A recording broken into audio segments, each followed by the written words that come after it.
Our God is such a great God. For those of you who were here probably about a month ago, I started a series called Making Disciples, and we're going to continue with that this morning. And just to recap, some of you who were here will remember that I spoke about my cooking skills. And thankfully, I don't use them a lot because people might die or something. I don't know. But for those of you here, you'll remember that the way I normally cook is that I follow the recipe exactly. So if it says 5 mils of oil, then I pour 5 mils of oil into a little cup, and I measure out all the ingredients and everything, get everything sorted. And then once all the ingredients are sorted, then I cook, because it's just too stressful to try and be at the stove and then suddenly I just can't do that. But what I found, particularly with one recipe that I enjoy, that we eat quite a lot, with the chili con carne that we make, that I have become quite familiar with this recipe. And the more that I understand the recipe, I know some of the ingredients that, oh no, we don't need that. Even though we've got it, it's fine. And we have to have this kind of thing. We have to have chilies in this one, because it's very, very important part of the recipe. So I've begun to understand how to make this recipe. And if we are trying to make something, whether it's food or whether it's anything else that we might be trying to make, if we understand the essence of what that thing is that we're making, we can obviously do a much better job, right? Because we understand what goes into it. And the more that we do it, the better that we become at it, because we understand what is in it. And so it is exactly the same with making disciples. We cannot make a disciple if we don't understand what a disciple is, if we don't really understand the true essence of what it means to be a disciple. Then we will fail to make disciples efficiently and effectively for the kingdom of God. And you can't hope to do this. You can't hope to make disciples if you don't understand the essence of what it means to be a disciple. And that's why we need to grow as Christians. That's why we need to be fed. That's why we need to get to understand God more and more and what He wants us to do, so that we can be better disciples to make better disciples. And I have, unfortunately, often encountered Christians who I've seen have very little depth in their relationship with God. And often it isn't their fault, because if you go back to the person who discipled them, they didn't have a very deep relationship with God. They didn't understand what it meant to be a disciple. And it becomes this cycle that almost becomes a negative cycle. But if we understand what it means to be a disciple, then we are able to effectively grow people and help people, not just into salvation, but then further on as they grow in Christ and they get to understand what this whole thing of being a Christian is all about. And unfortunately, when we come across Christians who don't have a great depth in their relationship with God and aren't growing in their relationship with God and don't understand what it means to be a disciple, it's kind of like drinking watered down juice. I don't know if you've ever made a nice glass of orange juice and you just put too much water. And you can't really tell whether it's water or whether it's orange juice, and it just doesn't taste good.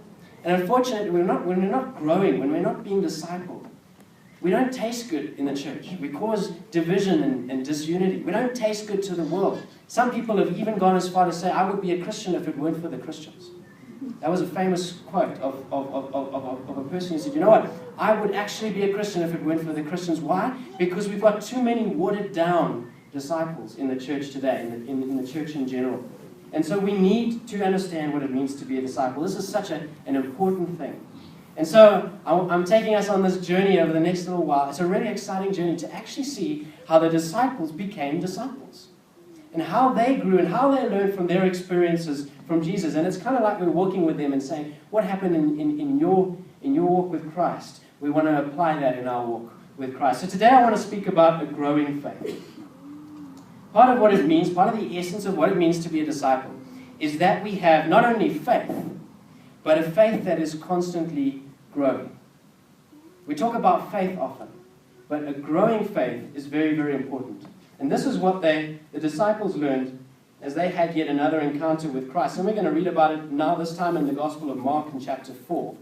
We'll be kind of switching between the Gospels, reading different accounts just to get a bit of a different flavor every time. Last time we looked at Matthew chapter 4, and today we're going to consider the Gospel of Mark chapter 4. Let's read it together. As evening came, Jesus said to his disciples, let's cross to the other side of the lake. And so they took Jesus in the boat and started out, leaving the crowds behind, although other boats followed. But soon a fierce storm came up. High waves were breaking into the boat, and it began to fill with water. Jesus was sleeping at the back of the boat with his head on a cushion, and the disciples woke him up, shouting, Teacher, don't you care that we're going to drown?" When Jesus woke up, he rebuked the wind and said to the waves, "Silence, be still." Suddenly the wind stopped, and there was a great calm. And then he asked them, "Why are you afraid? Do you still have no faith?" The disciples were absolutely terrified. "Who is this man?" they asked each other. "Even the wind and the waves obey him." In our text today, we see Christ challenging his disciples in the area of their faith. They had this incredible experience, and Jesus challenged them. He took this opportunity to speak to them about their faith, because this is part of what it means to be a follower of Christ. Now, Jesus once said that if we have faith as small as a mustard seed, which is a tiny, tiny little seed, we can move mountains. Matthew chapter 17, verse 20. And that's an awesome thing. But many people, when they read that verse, they kind of focus on the fact that there's a small little seed. So we only need a tiny little bit of faith. That's all we need. And then we can do amazing things. And it's great. And it is true that even with just a little amount of faith, we can see amazing things happen. But you know, I thought about it. Jesus often spoke about the mustard seed. And on another occasion, he spoke about how this tiny little mustard seed grows into the biggest tree that there is around. And so I believe that we really need to consider a growing faith. That in fact, our faith doesn't just stay small like a mustard seed, but that through our life and through our walk with Christ, we should actually have a growing faith. And so that for all of us in this room right now, we're somewhere in between a mustard seed and a massive tree, right? Because we ought to be having a growing faith. And there ought to never be a point in our lives as Christians where our faith stops growing, but that it's continually growing. I don't know about you, but I often feel very pressurized, especially as a pastor, to have this huge faith. You know, you're in full-time ministry, you must already be at the tree kind of thing. You must have this massive kind of faith. In fact, there are some Christians who say that if things go wrong in your life, it's because you don't have enough faith. People have said that to people who are going through trials and difficulties, and that's absolute nonsense. It's absolute rubbish. Because let me tell you something, the trials that we face, and we're going to see this today, actually produce faith. Sometimes we need to go through trials. Did Job have no faith? No, there was a man who had so much faith, but he went through trials. And there are people, unfortunately, who are so discouraging and so negative to say, you know, if you have trouble in life, you don't have any faith. That's not true at all. We feel all this pressure to have this huge faith. Or we say, you know what, we can just have a little faith. No. We have a growing faith. That's what we're supposed to be having, a growing faith. That every single day, that our faith is at a different level. And this is where Jesus challenged his disciples in the area of their faith. And I believe that it is possible to have this amazing growing faith. So how can our faith grow? Well, there's a couple of things that the disciples learned in this experience that I believe can help us as far as growing our faith. And so let's have a look at these things together. The first thing is that faith grows in experience. And I want to talk a little bit about trials at this point. And you can see in that picture that sometimes God molding us is painful. Sometimes, in order for us to grow in faith, we have to experience difficulties and trials. And the disciples faced an incredible storm. As they got into this boat, they were expecting everything to be normal, and suddenly things were out of their control. And they faced what I call a spectator experience. So it's when the trial is so bad that there is nothing that you can do in your own life story except watch. Ever experienced that? I'm sure all of us, or most of us, have experienced those kind of trials, where it's so bad that there's nothing that you can do except just sit and watch what's happening. For me, and I'm young and I still have many trials to go, but for me the biggest trial I have ever experienced was about 4 years ago. Just over 4 years ago, in fact. Some of you know the story, some of you don't know the story. I was attending a ladies' breakfast at the church, and I got home after being in ministry for a number of years, and I got home to find that all the bags were packed in the house, and my ex-wife had packed everything up, and she said to me, after 6 years of marriage, "I'm leaving." That was for me the biggest storm that I've ever faced. She said, "You know what? It's all been a lie. I don't love you. I don't believe in God. And I'm going." And I tried to get involved, and I tried to do what I could, and I did everything I could as a husband to love her. And I, after a few weeks, spoke to the church and said, this is what's happening. You know, that's the hardest thing that I could do as a pastor, to stand before my congregation and say, my wife is gone. And I didn't see it coming. And I had to stand before them and say, please don't hate her. Please, when you see her around, don't turn her away. And over the months that followed, it was great pain that I experienced. Great trial that I experienced as I did everything that I could to win her back. As I did everything that I could to make things right, even though I didn't even know what was wrong. I did nothing morally wrong. I did nothing to push her away, but this is what happened. Trial in my life. And I remember one day so clearly having a run and just praying to God, God, please don't let this happen. You can change her mind. You can do something. You can at least make her want to talk about this. Because she didn't want to talk. She didn't want to go for counseling. She didn't want anything. She just left. She just abandoned me. Gone.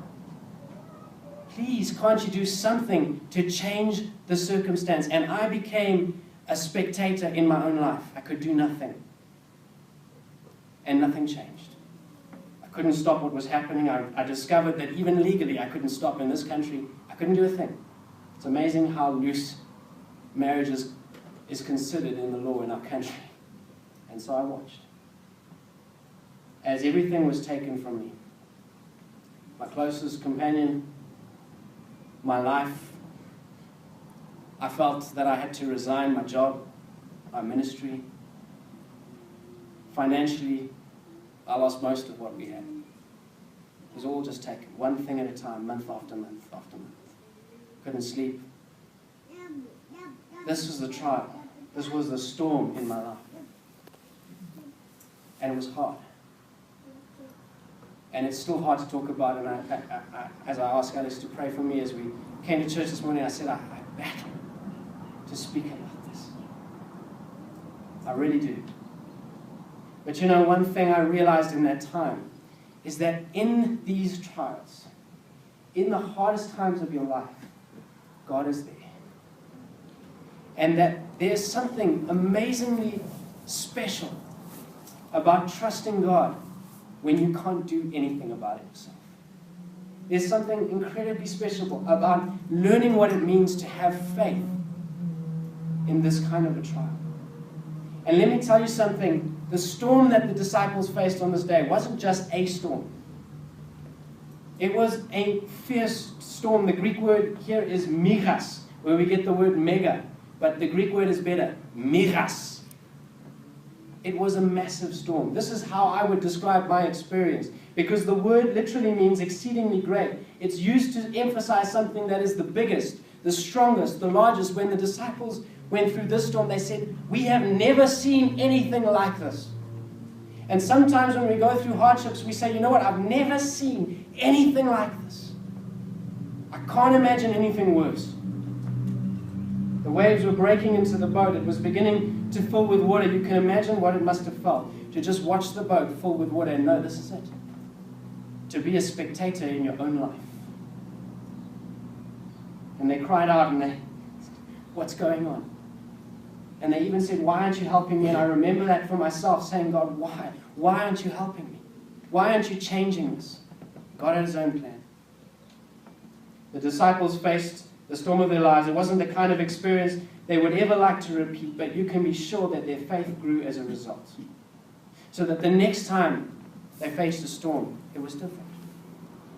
And so it is with us, that every single time we face a storm, if we are willing to learn, if we are willing to give our lives to God, if we're willing to surrender to Him when nothing is going our way, then we can come out with a stronger faith than ever before.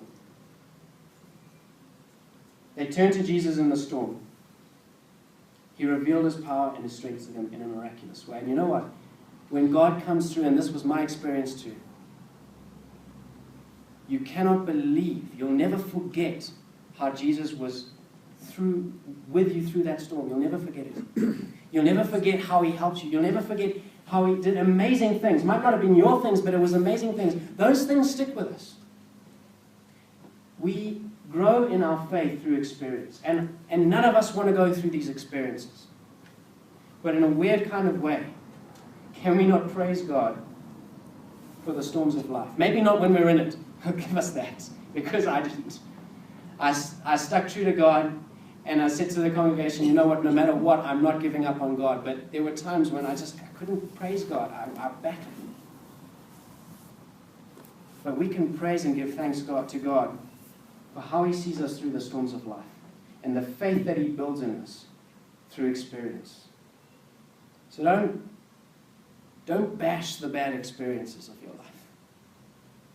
God will use them. He will use them to grow you, to mold you into what He's creating you to be. Second thing that I want us to see this morning is that faith grows in understanding.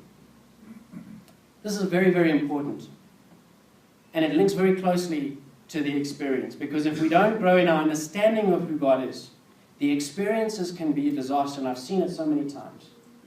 I've seen so many Christians go through difficult experiences and give up on God for the rest of their life. Understanding. Faith needs to grow in understanding. The disciples grew in their faith in Christ because they learned something about Him in the situation.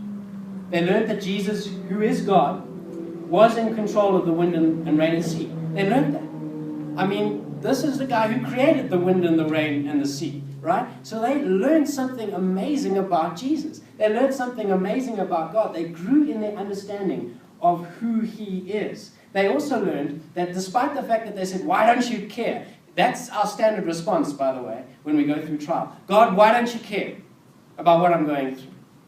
And they learned that He did care. He might not be seeing that things go exactly their way, because that's often our kind of attitude. We kind of look at God like He's Santa Claus, and that He's got this, that we've got this big wish list and saying, you better do this and this and this. And when He doesn't, we get all upset. He might not do it our way, but He cares. Think of the story of Lazarus. When they said, you need to come, you need to come, you need to come. And He didn't do it the way they did it. But when He came, the shortest verse in the Bible says that Jesus wept. He cared deeply. And He cares about what we're going through. And so the disciples learned things about Jesus. It's exciting to learn things about God. If we're not learning things about God, we'll battle in our faith journey. The disciples grew in their understanding of Christ. Their faith began to grow. Now, they still had a long way to go. At the end of the experience, we see this, because they actually say, who is this man? That the wind and the waves even obeyed Him. And we can see that, this was quite early on in their journey. They'd only been disciples for a short little period. This wasn't at the end of their 3 years. This was right at the beginning. And so their understanding of God was still limited. And so it's so encouraging that even though we might, sometimes, you get that, I don't understand God in this. Because He is so different to us. But slowly but surely we begin to understand Him more and more. And we can actually answer that question, who is this man? Because we begin to know Him. We begin to understand Him.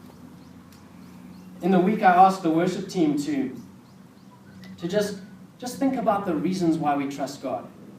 Just consider the reasons why we can trust in God. And when we came to worship practice, Angie, I hope you don't mind if I share this, what Angie's insight was. But she said, the reason we trust God is because He can't lie. Because He always speaks truth. And so we can always then therefore trust in everything that He says about who He is, about what He will do. And that's an awesome reality. You see, every single truth we learn about God solidifies our faith. That's why we must never give up and never stop learning more and more and more as much as we can. We must be hungry.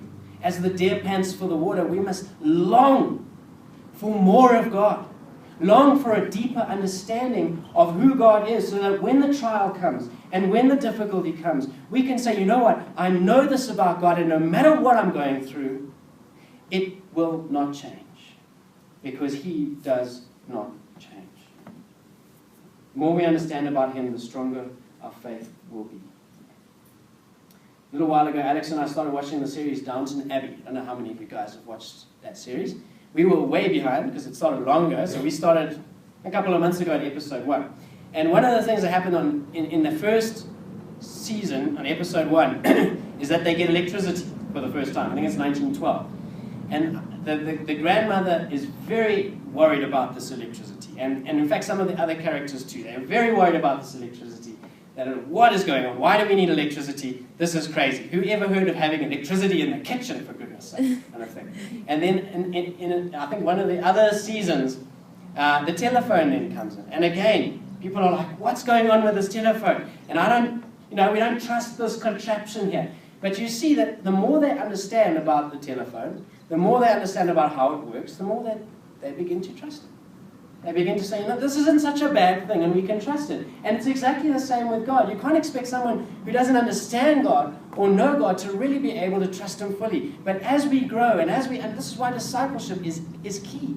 We can't let someone get born again and then just leave them there as a baby. We have to disciple them. We have to show them who God is.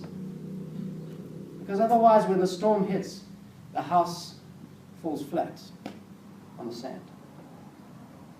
We have to understand who He is.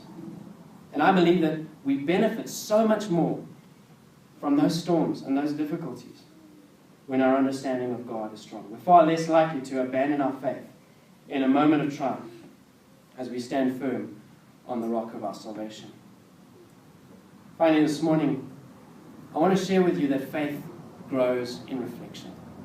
Reflection is such an important part of our walk with Christ, not just in our growth in faith, but in every area of our growth. We need to be taking time to reflect. I want you to consider how Jesus responded to the disciples. After all of this, after they were like, why don't you care? And what's going on? And who is this man? And how does Jesus respond? He says to them, why are you afraid? Do you still have no faith? Now, I'd always looked at that, and I'd always thought that Jesus said that in a really angry way. Why are you afraid? What's going on? Kind of thing. But I'm not so sure that it was in that kind of a tone. Because here Jesus is calling His disciples to reflect. This is what you've been through. This is the storm. Now you need to take some time. How did you do? How did things go? Think about it for a moment. Why were you afraid? I mean, you're sitting with the guy who made the wind and the waves and the sea. It's kind of not logical, if you think about it, to be afraid, right? So why were you afraid? And He got them to reflect. He got them to look back and say, well, how did I deal with this storm? And that's a very, very important thing. As they looked deep into their own hearts, they were able to then learn so that next time they could say, you know what, maybe I can actually deal with this differently. He wanted them to analyze the state of their faith so that they would learn from the situation.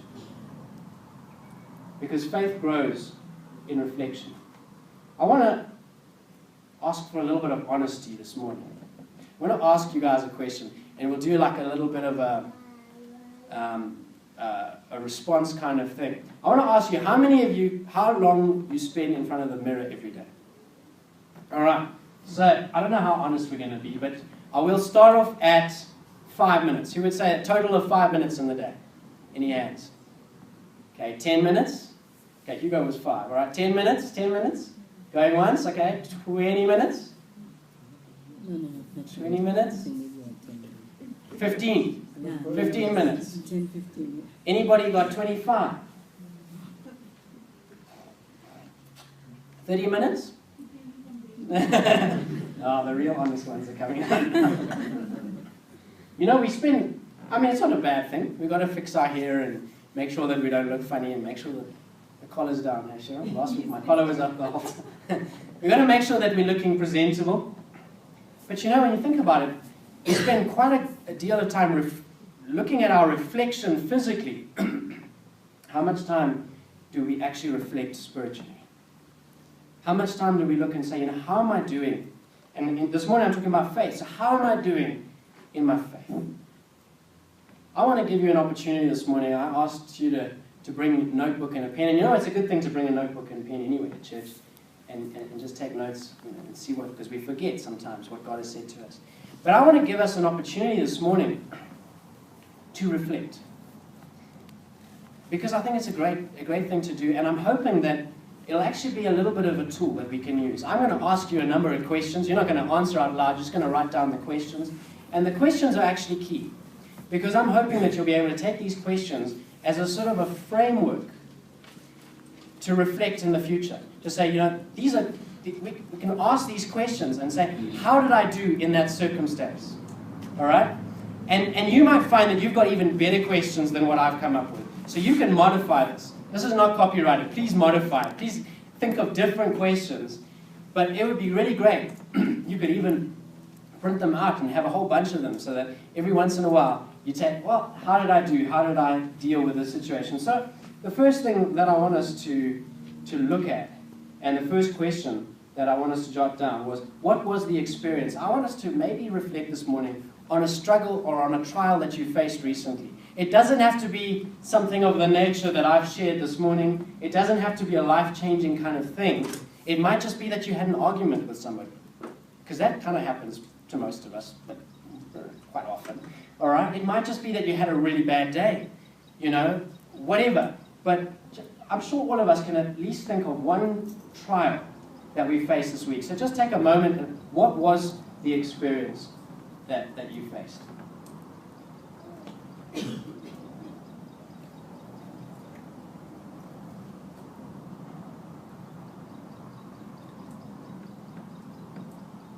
Right, the next question that I want to put up is, how did you respond?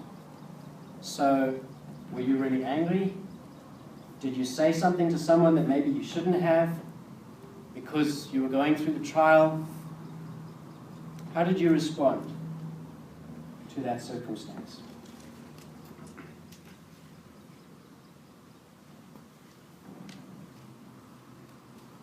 I might go a little fast for you this morning, but that's okay. You can always take it home and carry on. Right, those two are reasonably easy. All right, the next one is, how did you interact with God? Did you interact with Him at all? If you didn't speak to Him about your trial at all, you say, no interaction. Didn't even ask God. For many of us, that's true when we go through hardships. Maybe you argued with God. Sometimes we need to. Sometimes we need to be honest, even though we're unreasonable. God still knows anyway what we're going through.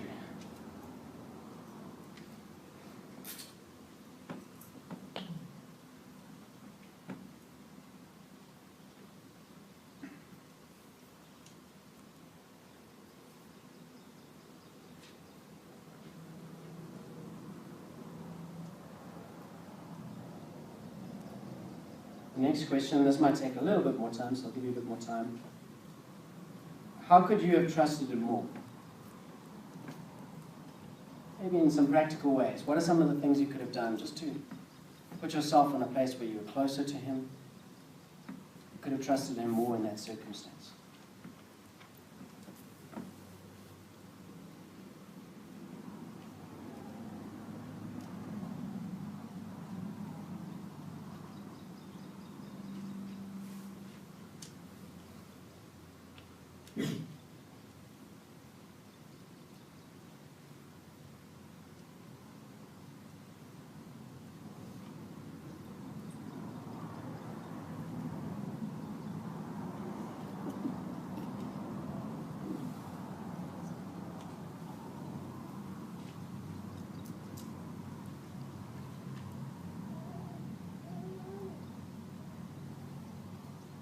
And the last question here, what have you learned about God? What did you learn about God that can help you next time? History has a bad habit of repeating itself. What have we learned about God? Yeah, we learned stuff about ourselves, but maybe more importantly, what did we learn about God? It will help us next time we go through that trial.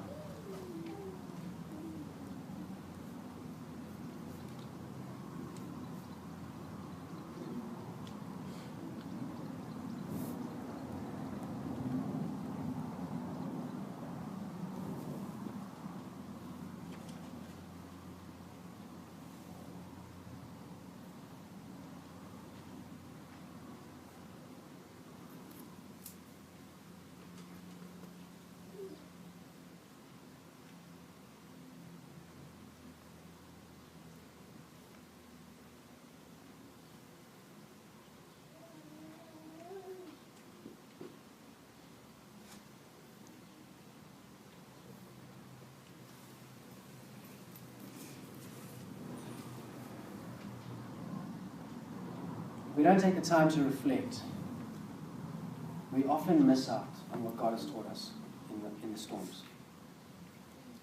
And as I said, we sometimes then make the same mistakes when the next trial comes.